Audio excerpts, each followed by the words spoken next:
Hi everyone, in front of me I've got Motorola Razr 2022 and let me share with you how to manage Google account on this device. So basically how to add it and then how to remove it.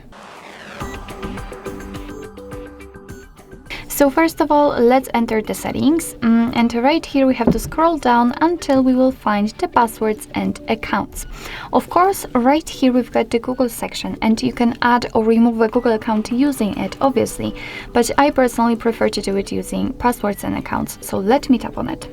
Here we've got 3 different sections, so take a look at this accounts for owner and tap on add account. Choose Google.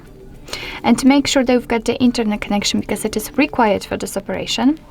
And from this step we can either create a new account if you do not have your own yet, or simply type your email or phone. So let me do it.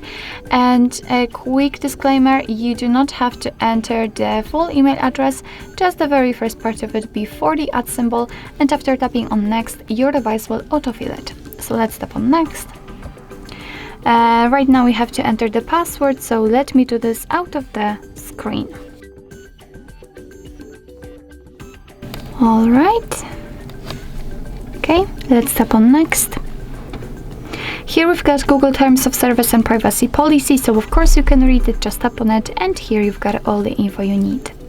Let's tap on I agree after reading. Here we've got the shortcut of backup and storage info, so just tap on accept. Tap on it. And as you can see, we just successfully added our Google account to this device. Of course, you can also remove it whenever you want to. Just tap on it and tap on remove account.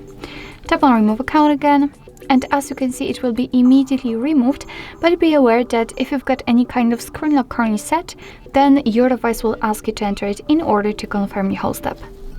So basically that's all. This is how to manage Google account in your Motorola Razr 2022.